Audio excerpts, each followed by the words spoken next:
ബൃന്ദ എന്ന സീരീസിന്റെ last പാർട്ടാണിത്. Part 1ഉം part 2ഉം കാണാത്തവർക്ക് വേണ്ടിയിട്ട് അതിന്റെ ലിങ്ക് ഞാൻ ഡിസ്ക്രിപ്ഷനിൽ കൊടുത്തിട്ടുണ്ട്. കഴിഞ്ഞ ഭാഗത്തിന്റെ അവസാനം കബീർ ആനന്ദും സത്യയും ഒരാളാണെന്ന് നമ്മൾ കണ്ടിരുന്നു. ഇനി എങ്ങനെയാണ് സത്യയും ടാക്കൂറും കണ്ടുമുട്ടിയതെന്നാണ് കാണിക്കുന്നത്. സത്യ ജുവനൈൽ ഹോമിൽ കഴിയുന്ന സമയത്ത് അവിടേക്ക് പുതിയതായി വന്ന ആളായിരുന്നു ടാക്കൂർ. ടാക്കൂർ ആരോടും സംസാരിക്കാതെ എപ്പോഴും ബാത്റൂമിൽ കയറി ഒളിച്ചിരിപ്പായിരുന്നു. എല്ലാവരും അവനെ കൊല്ലാൻ വരുന്ന പോലെയാണ് അവന് തോന്നിയിരുന്നത്. ഇത് മനസ്സിലാക്കിയ സത്യ അവനെ സമാധാനിപ്പിച്ച് അവിടെ നിന്നും പുറത്തു കൊണ്ടുവരുന്നു. എന്നിട്ട് അവനോട് സംസാരിക്കുന്നു. ടാക്കൂറിന്റെ കഥയെല്ലാം കേട്ടപ്പോ സത്യക്ക് മനസ്സിലായി അവനും തന്നെ പോലെ അന്ധവിശ്വാസത്തിന്റെ പേരിൽ ദുരിതം അനുഭവിച്ചവനാണെന്ന്. സത്യക്ക് അവന്റെ അമ്മയും അനിയത്തിയെയും അന്ധവിശ്വാസത്തിന്റെ പേരിൽ നഷ്ടമായി. ടാക്കൂറിന് അവന്റെ ജീവിതവും നഷ്ടമായി.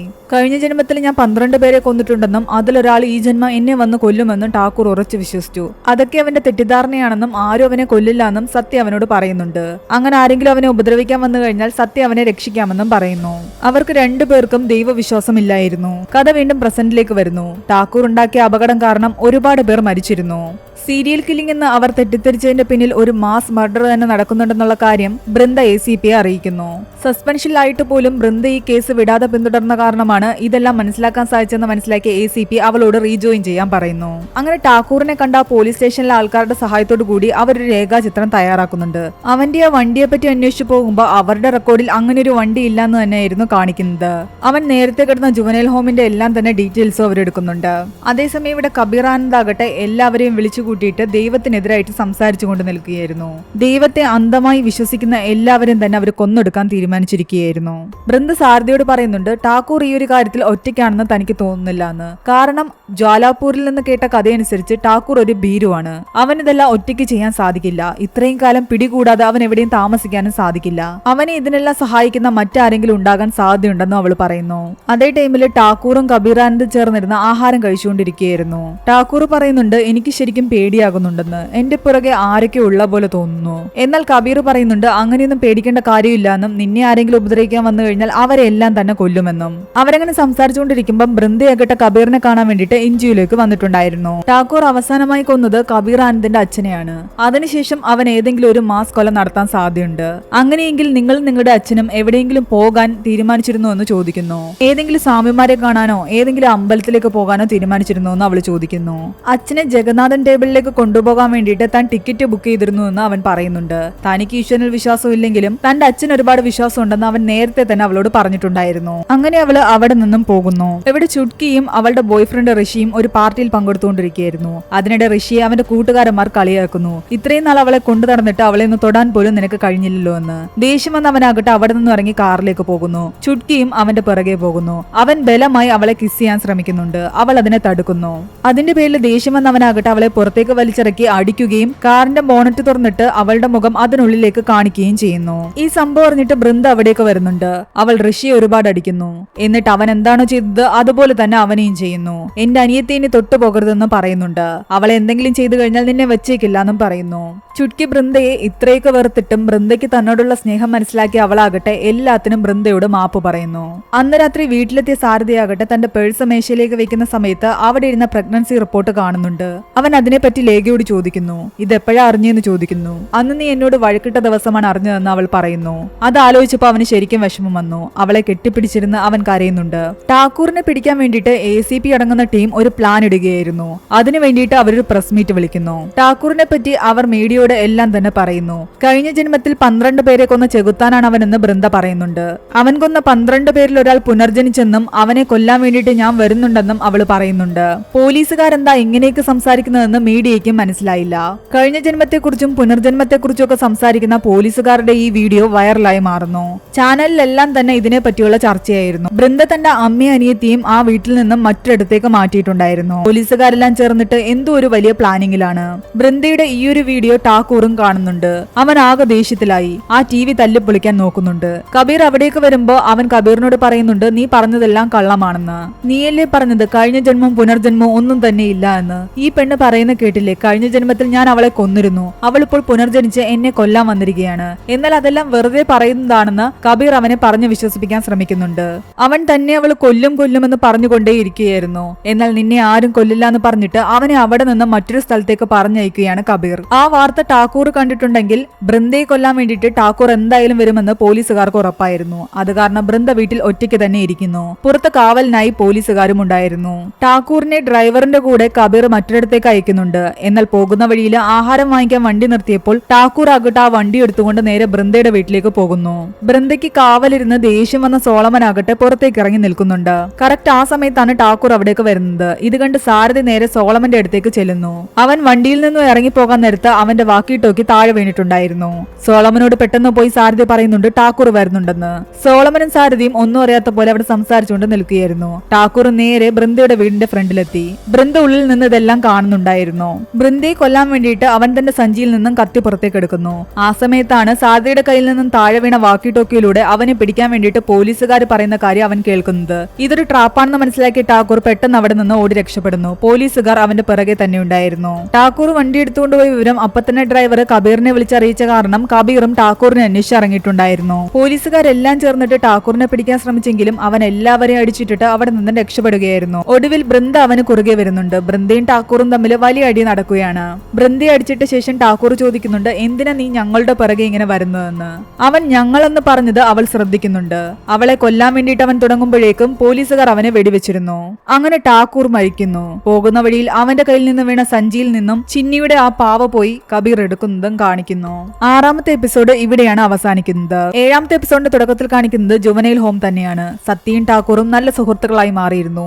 സത്യ പഠിക്കാൻ മിടുക്കനായിരുന്നു. ചിലപ്പോഴൊക്കെ ജുവനൈൽ ഹോമിന്റെ പുറത്തേക്ക് പോകാൻ സാധിച്ചിരുന്നെങ്കിലെന്ന് അവർ ആഗ്രഹിച്ചിരുന്നു.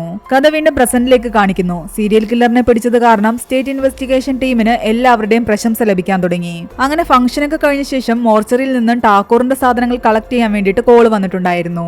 ബൃന്ദയും സാരഥിയുമാണ് അവിടേക്ക് പോകുന്നത്. അവന്റെ ഫോൺ പരിശോധിക്കുമ്പോൾ അവൻ ചെയ്ത കൊലകൾക്കെല്ലാം ശേഷം ആരെയോ വിളിച്ചതായിട്ട് അതിൽ കാണുന്നുണ്ട്. അപ്പോൾ അവൻ ഒറ്റയ്ക്കല്ല എന്ന് അവൾക്ക് മനസ്സിലായി. മാത്രമല്ല മരിക്കുന്നതിന് മുൻപ് അവൻ പറഞ്ഞിരുന്നു, ഞങ്ങളുടെ പിറകെ എന്തിനാ വരുന്നതെന്ന്. അതിനർത്ഥം അവന്റെ കൂടെ ആരോ ഉണ്ടെന്നാണ്. അവന്റെ ഡെഡ് ബോഡിയുടെ ഫോട്ടോസ് നോക്കുമ്പോൾ അവന്റെ നെഞ്ചത്തായിട്ട് സത്യ എന്ന് പച്ച കുത്തിയിരുന്നു. ഈ സത്യ ആരാണെന്ന് അവൾ അന്വേഷിക്കുന്നു. അവരെ ഫോണിൽ കണ്ട നമ്പറിലേക്ക് വിളിക്കുമ്പോൾ അത് ഔട്ട് ഓഫ് കവറേജ് ആയിരുന്നു. ടാക്കൂറിന്റെ ഗ്രാമത്തിലെ ആളെയും വിളിച്ച് അവർ അന്വേഷിക്കുന്നുണ്ട്. ടാക്കൂറിന് മുത്തശ്ശി അല്ലാതെ വേറെ ആരെങ്കിലും ബന്ധുക്കാരുണ്ടായിരുന്നു എന്ന്. അവൻ അവിടെ ആരുമായിട്ടും സഹകരണമില്ലായിരുന്നു എന്നാണ് അയാൾ പറയുന്നത്. അങ്ങനെയെങ്കിൽ ജുവനൈൽ ഹോമിൽ അന്വേഷിക്കാമെന്ന് അവർ വിചാരിക്കുന്നു. അവിടെ ചെന്നിട്ട് ടാക്കൂർ ഉള്ള സമയത്ത് സത്യ എന്ന പേരിൽ ആരെങ്കിലും ഉണ്ടായിരുന്നു എന്ന് അന്വേഷിക്കുന്നു. സത്യയുടെ ഫയൽ അവർ എടുക്കുന്നുണ്ട്. സത്യയുടെ ആ ഫയൽ പരിശോധിക്കുമ്പോൾ അവനാകട്ടെ ജുവനൈൽ ഹോമിൽ ഒരുപാട് പേരുമായിട്ട് അടിയുണ്ടാക്കിയതായിട്ട് അതിൽ കാണുന്നുണ്ട്. ദൈവമില്ല എന്നും ദൈവം എന്ന് പറയുന്നത് ഒരു അന്ധവിശ്വാസമാണെന്നും പറഞ്ഞിട്ടാണ് അവൻ പലരോടും അടിയുണ്ടാക്കിയിട്ടുള്ളത്. ടാക്കൂറും സത്യയും ദൈവത്തിനെതിരായിരുന്നു എന്ന് അവർ മനസ്സിലാക്കി. എന്നാൽ സത്യയെ കുറെ നാൾ കഴിഞ്ഞിട്ട് ഒരാൾ വന്നിട്ട് അവന്റെ ഗാർഡിയൻ എന്ന് പറഞ്ഞിട്ട് കൂട്ടിക്കൊണ്ടുപോയിരുന്നു. അയാളുടെ പേര് രഘുറാം എന്നായിരുന്നു. ആ പേര് കണ്ടതും അവൾ ഞെട്ടിപ്പോകുന്നു. കാരണം അത് അവളുടെ അച്ഛനായിരുന്നു. അവൾ നേരെ വീട്ടിലേക്ക് വരുന്നു. അവളുടെ അമ്മയോട് സത്യയെപ്പറ്റി ചോദിക്കുന്നു. അവളുടെ അമ്മ ആകെ പരിഭ്രമത്തിലായി. അവരൊന്നും തന്നെ പറയുന്നുണ്ടായിരുന്നില്ല. തനിക്ക് അറിയില്ല എന്ന് പറയുന്നു. എന്നാൽ അച്ഛനാണ് അവനെ ജുവനൈൽ ഹോമിൽ നിന്ന് കൂട്ടിക്കൊണ്ടു വന്നതെന്ന് അവൾ പറയുന്നുണ്ട്. അവളുടെ നിർബന്ധം കാരണം അവസാനം അവർക്ക് സത്യങ്ങളെല്ലാം തുറന്നു പറയേണ്ടി വരുന്നു. സത്യ അവളുടെ ചേട്ടനാണെന്ന് അവളുടെ അമ്മ പറയുന്നുണ്ട്. അത് കേട്ടതും അവൾ ആകെ തകർന്നു പോകുന്നു. ഇനിയാണ് ആ ഫ്ലാഷ് ബാക്ക് കാണിക്കുന്നത്. ആ ലോറിയിൽ നിന്നും ബൃന്ദയെ കിട്ടിയ ശേഷം പിന്നീട് വന്നൊരു പത്രവാർത്തയിലൂടെ ബൃന്ദയുടെ ഫാമിലി ആരൊക്കെയായിരുന്നു എന്ന് അവളുടെ അച്ഛൻ മനസ്സിലാക്കി. അനിയത്തി അമ്മയും മരിച്ചു എന്നുള്ള വിശ്വാസത്തില് ആ ഗ്രാമത്തിലെ എല്ലാവരെയും ചുട്ടുകൊന്നവനാണ് അവൻ. അവനെപ്പോലൊരു ക്രിമിനലിനെ പറ്റി ബൃന്ദയോട് പറയേണ്ട കാര്യമില്ല എന്ന് അവളുടെ അമ്മ പറഞ്ഞിരുന്നു. അവനൊരു ക്രിമിനൽ ആണെങ്കിലും അവളുടെ സ്വന്തം ചേട്ടനായ സ്ഥിതിക്ക് അവളെ അറിയിക്കണമെന്ന് അയാൾ പറയുന്നുണ്ട്. എന്നാൽ ബൃന്ദയുടെ അമ്മ അതിന് സമ്മതിക്കുന്നില്ല. അങ്ങനെ കുറെ വർഷങ്ങൾ കടന്നുപോയി. സത്യ നല്ലപോലെ പഠിക്കുമെന്നൊക്കെ അറിഞ്ഞിട്ട് രഘു വീണ്ടും അവനെ കാണാൻ ചെല്ലുന്നു. അവനെ ജുവനൈൽ ഹോമിൽ നിന്ന് പുറത്തേക്ക് കൊണ്ടുപോകാമെന്നും നല്ലപോലെ പഠിപ്പിക്കാമെന്നും അയാൾ പറയുന്നു. എന്നാൽ അവൻ അതിലൊന്നും തന്നെ താല്പര്യമില്ലായിരുന്നു. ഈ ലോകത്തുള്ള എല്ലാവരും മോശക്കാരാണെന്ന് അവൻ പറയുന്നത്. എല്ലാവരും അന്ധവിശ്വാസികളാ. അവരെല്ലാം ചേർന്നിട്ട് എന്റെ കുടുംബം തകർത്തതാ. എനിക്ക് അങ്ങനെയുള്ള ലോകത്തേക്ക് പോകണ്ട എന്നാണ് അവൻ പറഞ്ഞുകൊണ്ടിരുന്നത്.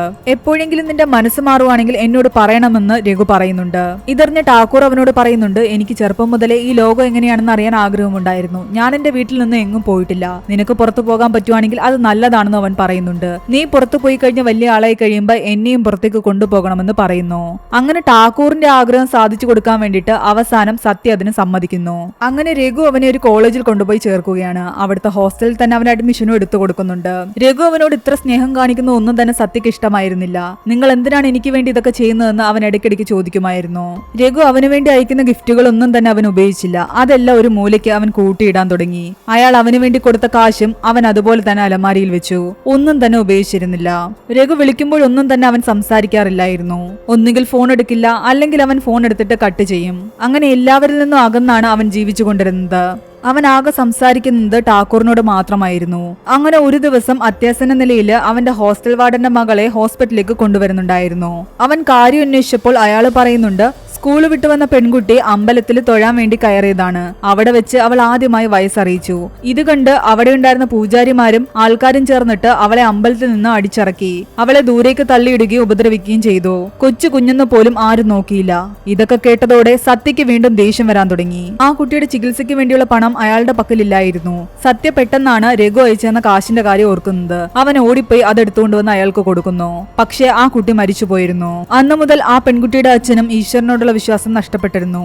അങ്ങനെ ഒരു ദിവസം സത്യയെ കാണാൻ വേണ്ടിട്ട് രഘു വരുന്നുണ്ട്. രഘു പറയുന്നതൊന്നും കേൾക്കാനോ അവനെ കാണാനോ സത്യ നിന്നില്ല. എന്തൊക്കെ വന്നാലും നീ എന്റെ അടുത്തേക്ക് തിരിച്ചു വരുന്നിടം വരെ ഞാൻ ഇവിടെ ഇരിക്കുമെന്ന് രഘു പറയുന്നു. അയാൾ ആ ഒരു ദിവസം മുഴുവൻ അവിടെ ഇരിക്കുന്നുണ്ട്. അവസാനം ദയ തോന്നിയിട്ട് സത്യ അയാളുടെ അടുത്തേക്ക് വരുന്നു. നീ വിചാരിച്ചു കഴിഞ്ഞാൽ ഈ ആൾക്കാരുടെ അന്ധവിശ്വാസങ്ങളൊന്നും തന്നെ മാറ്റാൻ പറ്റില്ല.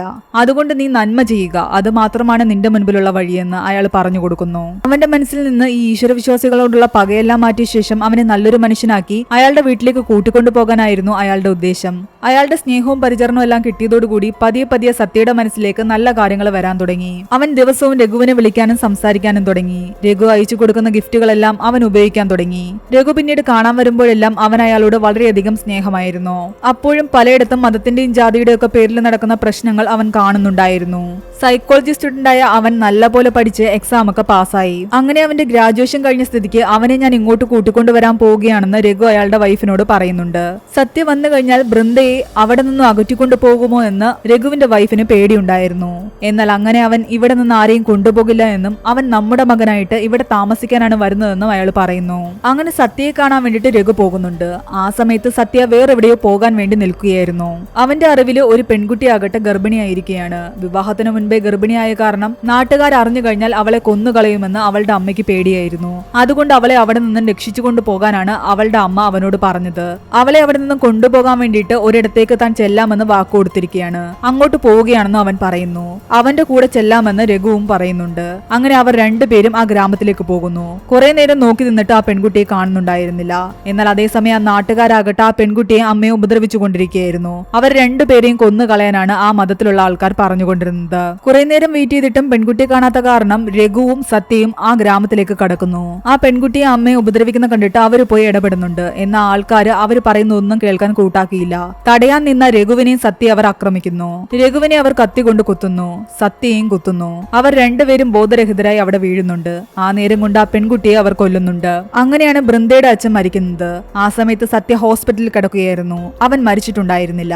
ബൃന്ദയുടെ അച്ഛന്റെ കൂടെ ഒരു പയ്യൻ കൂടി ഉണ്ടായിരുന്നു എന്ന് മറ്റു പോലീസുകാർ പറയുന്നുണ്ട്. ആ പയ്യനെ അറിയാവോ എന്ന് ചോദിക്കുമ്പോൾ ബൃന്ദയുടെ അമ്മ അറിയില്ല എന്നാണ് പറയുന്നത്. കാരണം സത്യയെ അറിയാമെന്ന് പറഞ്ഞു കഴിഞ്ഞാൽ സത്യയും ബൃന്ദയും തമ്മിലുള്ള ബന്ധത്തെ പറ്റി പറയേണ്ടി വരും. അങ്ങനെയാണെങ്കിൽ സത്യ ബൃന്ദയെ തന്റെ അടുത്ത് നിന്ന് അകറ്റിക്കൊണ്ടു പോകുമോ എന്ന് അവർ പേടിച്ചിരുന്നു. അത് കാരണമാണ് അവർ ആ സത്യങ്ങളൊന്നും പറയാതിരുന്നത്. എല്ലാം കേട്ട് കഴിഞ്ഞ് ബൃന്ദ ആകെ വിഷമത്തിലാകുന്നു. അവൾക്ക് എന്ത് ചെയ്യണമെന്നറിയാതെ അവൾ കരയാൻ തുടങ്ങി. അതേസമയം സത്യ ഇവിടെ പറയുന്നുണ്ട്, ടാക്കൂർ മരിച്ച സ്ഥിതിക്ക് അവർ നമ്മളെയും കണ്ടുപിടിച്ച് വരുമെന്ന്. നമ്മൾ ഇല്ലാതായാലും നമ്മളീ നടത്തിക്കൊണ്ടിരിക്കുന്ന കാര്യങ്ങളൊക്കെ തുടർന്നു കൊണ്ടേ പോകണം. അതിനു വേണ്ടിയിട്ട് നമ്മുടെ ആൾക്കാരെ എല്ലാം വിളിക്കാൻ സത്യ പറയുന്നുണ്ട്. അവിടെയാണ് 7ാമത്തെ എപ്പിസോഡ് അവസാനിക്കുന്നത്. 8ാമത്തെ എപ്പിസോഡിന്റെ തുടക്കം കാണിക്കുന്നത് കുത്തേറ്റ ശേഷം സത്യ ഹോസ്പിറ്റലിൽ കിടക്കുന്നതാണ്. തന്റെ കൂടെ ഉണ്ടായിരുന്ന ആൾ എവിടെയെന്ന് അവൻ ചോദിക്കുന്നുണ്ട്. അയാൾ മരിച്ചുപോയി എന്ന് പറയുന്നു. രഘു മരിച്ചതറിഞ്ഞിട്ട് സത്യ ആകെ തകർന്നു പോകുന്നു. രഘുവിന്റെ ബോഡി വീട്ടുകാർ കൊണ്ടുപോയതോടുകൂടി അവൻ അവസാനമായിട്ട് അയാളെ ഒന്ന് കാണാൻ പോലും കഴിഞ്ഞിട്ടുണ്ടായിരുന്നില്ല. അവന് നന്മയുടെ പാത പറഞ്ഞു കൊടുത്ത രഘു കൂടി ഇല്ലാതായതോടുകൂടി അവൻ വീണ്ടും പഴയ അവസ്ഥയിലേക്ക് പോവുകയാണ്. അങ്ങനെ അന്ധവിശ്വാസങ്ങളുടെയും ദൈവവിശ്വാസത്തിന്റെയും പേരിൽ ഒരുപാട് ദുരിത ദുരിതങ്ങൾ അനുഭവിച്ച എല്ലാവരെയും കൂട്ടിച്ചേർത്ത് അവനൊരു സംഘടന ഉണ്ടാക്കുന്നു. ദൈവത്തെ വിശ്വസിക്ക്, ദൈവമെല്ലാം നോക്കിക്കോളും, ദൈവത്തിന്റെ വഴിയെ പോകുമെന്ന് പറയുന്ന ആൾക്കാരെ എല്ലാം അവർ തെരഞ്ഞു പിടിക്കുന്നു. അങ്ങനെ ഓരോരുത്തരെയായിട്ട് അവർ കൊല്ലുകയാണ്. അങ്ങനെ കുറച്ച് നാളുകൾക്ക് ശേഷം ജുവനൈൽ ഹോമിൽ നിന്ന് ടാക്കൂറും പുറത്തിറങ്ങുന്നു. അവനെ കൂട്ടിക്കൊണ്ടു പോകുന്നത് സത്യയായിരുന്നു. പിന്നീട് ടാക്കൂറിനെ ഉപയോഗിച്ചായിരുന്നു അവൻ കൊല നടത്തിയിരുന്നത്. ഒരു വിഭാഗത്തിൽപ്പെട്ട ആൾക്കാരെ ആഹാരത്തിൽ വിഷം കൊടുത്ത് ടാക്കൂർ കൊല്ലുകയായിരുന്നു. അതെല്ലാം കണ്ടുകൊണ്ട് അവിടേക്ക് വന്ന മറ്റൊരു ജോലിക്കാരൻ ഇത് കണ്ട് പേടിച്ചോടാൻ ശ്രമിക്കുന്നു. സത്യ അവനെയും കൊല്ലാൻ ടാക്കൂറിനോട് പറയുന്നു. എന്നാൽ എനിക്ക് അവനെ കൊല്ലാൻ കഴിയില്ല എന്നാണ് ടാക്കൂർ പറയുന്നത്. എന്നെ ഉപദ്രവിച്ചവർ ഇവരെ പോലെയാണ് ഇരിക്കുന്നത്, അവർക്ക് തലയിൽ മുടിയൊന്നുമില്ല. അങ്ങനെയുള്ള ആൾക്കാരെയാണ് ടാക്കൂറിന് കൊല്ലാൻ ആഗ്രഹം. അത് കാരണം സത്യ പയ്യനെ പിടിച്ചിട്ട് അവന്റെ തലയിലെ മുടിയെല്ലാം തന്നെ ഷേവ് ചെയ്ത് കളയുന്നു. അത് കഴിയുമ്പോൾ ടാക്കൂർ വന്ന് അവനെ കൊല്ലുന്നു. അങ്ങനെയാണ് ടാക്കൂർ കൊല്ലുന്നതിന് മുമ്പ് ആൾക്കാരുടെ മുടിയെല്ലാം ഷേവ് ചെയ്യാൻ തുടങ്ങിയത്. പിന്നീട് അങ്ങോട്ട് ഓരോ ആൾക്കാരെ സെലക്ട് ചെയ്ത് അവരെ എല്ലാം കൊല്ലാൻ തുടങ്ങി. അതിനുശേഷം അവർ ജോലി ചെയ്തിരുന്ന സ്ഥലത്തുണ്ടായിരുന്ന വിശ്വാസികളെ എല്ലാം തന്നെ ഒരു അപകടം ഉണ്ടാക്കി അവർ കൊല്ലുകയാണ്. പിന്നീട് അടുത്ത സീനിൽ കാണിക്കുന്നത് അവർ വീൽ ചെയറിലിരിക്കുന്ന കമലാനന്ദനെ കൊണ്ട് പോകുന്നതാണ്. കമലാനന്ദന്റെ മകൻ കബീർ ആനന്ദായിട്ട് സത്യ എങ്ങനെ മാറിയെന്ന് നമുക്ക് പിന്നീട് കാണാം. കഥ വീണ്ടും പ്രസന്റിലേക്ക് വരികയാണ്. തന്റെ ചേട്ടനായ സത്യയും കൂടി ചേർന്നിട്ടാണ് ടാക്കൂറിന്റെ കൂടെ ഈ കൊലകളെല്ലാം ചെയ്തതെന്ന് മനസ്സിലാക്കിയ ബൃന്ദ അയാളെ അറസ്റ്റ് ചെയ്യുമോ ഇല്ലയോ എന്നുള്ള ഡൗട്ടിൽ നിൽക്കുകയായിരുന്നു സാരഥി. എന്നാൽ അവൻ എന്റെ ചേട്ടനാണെങ്കിലും അവൻ ഈ ചെയ്തു കൂട്ടിയതെല്ലാം വലിയ പാപങ്ങളാണെന്ന് ബൃന്ദ പറയുന്നു. എന്തൊക്കെ വന്നാലും അവനെ നിയമത്തിന്റെ മുൻപിൽ കൊണ്ടുവരും. പിന്നീട് അങ്ങോട്ട് സത്യ എവിടെയെന്ന് അന്വേഷിച്ചിറങ്ങുകയായിരുന്നു അവർ രണ്ടുപേരും. എത്രയൊക്കെ അന്വേഷിച്ചിട്ടും അവർക്ക് സത്യയെ കണ്ടെത്താൻ കഴിയുന്നുണ്ടായിരുന്നില്ല. അതേസമയം ഇവിടെ കബീർ ആനന്ദ് എന്നുള്ള പേരിൽ ഒളിച്ചു താമസിച്ചിരുന്ന സത്യ പുതിയ എന്തോ ഒരു പ്ലാൻ നടത്തുകയായിരുന്നു. വർഷങ്ങൾക്ക് ശേഷം ഒരു മലമുകളിൽ ജ്യോതി തെളിയാൻ പോകുന്നു. അത് കാരണം ആ അമ്പലത്തിലേക്ക് ഒരുപാട് ജനങ്ങൾ വരുന്നുണ്ടായിരുന്നു. വിശ്വാസികളായ ആ ജനങ്ങളെല്ലാം കൊല്ലുന്നതായിരുന്നു സത്യയുടെയും കൂട്ടരുടെയും അടുത്ത പ്ലാൻ. എത്രയൊക്കെ അന്വേഷിച്ചിട്ടും അവർക്ക് സത്യയെ കണ്ടെത്താൻ കഴിയുന്നില്ലായിരുന്നു. ആകെ വിഷമിച്ചിരിക്കുകയായിരുന്നു ബൃന്ദ. ആ സമയത്ത് അവൾ തന്റെ ടേബിളിൽ കിടന്ന ഒരു പേപ്പർ കാണുന്നു. ടാക്കൂർ കൊന്ന ആൾക്കാരുടെ കൂട്ടത്തില് അവർക്കൊരു അൺഐഡന്റിഫൈഡ് ബോഡി കിട്ടിയെന്ന് നേരത്തെ തന്നെ പറഞ്ഞിരുന്നല്ലോ. അതിൽ ഒരു കിഡ്നി ഉണ്ടായിരുന്നുള്ളൂ. അതിന്റെ കിഡ്നി ഡോണറെ കണ്ടെത്താൻ വേണ്ടിയിട്ട് അവരൊന്ന് അന്വേഷിക്കാനും പറഞ്ഞിരുന്നു. ഡോണറിന്റെ പേപ്പർ ആയിരുന്നു അവിടെ ഉണ്ടായിരുന്നത്. കിഡ്നി സ്വീകരിച്ച ആളുടെ പേര് കമലാനന്ദ് എന്നും കിഡ്നി കൊടുത്ത ആളുടെ പേര് കബീർ ആനന്ദ് എന്നുമായിരുന്നു. അങ്ങനെയെങ്കിൽ ഒരു കിഡ്നി മാത്രമുള്ള ആ മൃതദേഹം മരിച്ചുപോയ കബീർ ആനന്ദിന്റേതാണ്. അവൾക്ക് എത്രയൊക്കെ ആലോചിച്ചിട്ടും എന്താ നടക്കുന്നതെന്ന് മനസ്സിലാകുന്നില്ല. ഒന്നുകൂടി അവർ ആ ലാബിലേക്ക് വിളിച്ച് കൺഫേം ചെയ്യുന്നുണ്ട്. കിഡ്നി ഡോണറിന്റെയും കിഡ്നി സ്വീകരിച്ച ആളുടെയും പേര് വിവരങ്ങളെല്ലാം കറക്റ്റ് തന്നെയായിരുന്നു. അങ്ങനെയെങ്കിൽ ഇപ്പോൾ കബീർ ആനന്ദ് എന്ന് പറഞ്ഞിട്ടിരിക്കുന്ന ആള് ആരായിരിക്കുമെന്ന് അവൾ ചിന്തിക്കുന്നു. അവൾ കബീർ നേരത്തെ പറഞ്ഞ കാര്യങ്ങളെല്ലാം ആലോചിക്കുന്നു. അച്ഛൻ 8 വർഷം മുമ്പ് സ്ട്രോക്ക് വന്നതാണെന്ന് അയാൾ പറഞ്ഞിരുന്നു. മാത്രമല്ല അച്ഛൻ ഈശ്വരവിശ്വാസിയാണെന്നും താൻ ഈശ്വരനെ വിശ്വസിക്കുന്നില്ല എന്നും കബീർ പറഞ്ഞിരുന്നു. ഇതെല്ലാം അവളുടെ മനസ്സിലൂടെ കടന്നു പോകുമ്പോൾ അവൾ അവസാനം ആ നിഗമനത്തിലെത്തുന്നു. ഇത്രയും കാലം കബീർ ആനന്ദ് എന്നുള്ള ഐഡന്റിറ്റിയിൽ ആൾക്കാരെ പറ്റിച്ചുകൊണ്ടിരുന്നത് സത്യ തന്നെയായിരുന്നു എന്ന് അവൾ മനസ്സിലാക്കുന്നു. അവൾ നേരെ എൻജിഒയിലേക്ക് ചെന്നെങ്കിലും അവിടെ ആരും തന്നെ ഉണ്ടായിരുന്നില്ല. സാരഥി അവിടേക്ക് വരുന്നുണ്ട്. അവൾ എല്ലാ കാര്യങ്ങളും സാരഥിയോട് പറയുന്നു. സത്യ എവിടെ പോയി എന്ന് അവൾക്ക് എത്ര ആലോചിച്ചിട്ടും പിടികിട്ടുന്നില്ല. പെട്ടെന്നാണ് അവൾക്കൊരു കാര്യം ഓർമ്മ വരുന്നത്. സത്യ അവൾ ഫോളോ ചെയ്യുന്ന സമയത്ത് അയാളുടെ കാറിൽ അവൾ ഒരു GPS ഘടിപ്പിച്ചിട്ടുണ്ടായിരുന്നു. അവൾ പെട്ടെന്ന് അതിന്റെ ലൊക്കേഷൻ നോക്കുമ്പോൾ അതൊരു ഗംഗാവനം എന്ന് പറയുന്ന വനത്തിലായിരുന്നു. അവിടെയാണ് ജ്യോതി തെളിയുന്നത്. അങ്ങനെയെങ്കിൽ ആ ജ്യോതി തെളിയിച്ച ശേഷം ആ ആൾക്കാരെ കൊല്ലാനായിരിക്കും അവന്റെ പ്ലാൻ എന്ന് അവർക്ക് മനസ്സിലായി. അവർ അവനെ അന്വേഷിച്ചു പോകാൻ വേണ്ടി വണ്ടിയിലേക്ക് കയറാൻ നേരം അവിടെ കുറെ കന്നാസുകൾ കിടക്കുന്നത് അവൾ ശ്രദ്ധിക്കുന്നുണ്ട്. അങ്ങനെ പോലീസുകാരുൾപ്പെടെ എല്ലാവരും ആ അമ്പലത്തിലേക്ക് വന്നിട്ട് ആൾക്കാരെ എല്ലാം ഒഴിപ്പിക്കാൻ ശ്രമിക്കുന്നുണ്ട്. എന്നാൽ ആൾക്കാർ ആരും തന്നെ പോകുന്നില്ലായിരുന്നു. 25 വർഷങ്ങൾക്ക് ശേഷം ജ്യോതി തെളിയുമെന്നും ഞങ്ങൾക്ക് എല്ലാവർക്കും ഈ കുളത്തിലിറങ്ങി സ്നാനം ചെയ്യണമെന്നും അവർ പറഞ്ഞുകൊണ്ടേയിരുന്നു. ഇവരെത്രയൊക്കെ ശ്രമിച്ചിട്ടും ആൾക്കാർ അവിടെ നിന്ന് പോകാൻ കൂട്ടാക്കിയില്ല.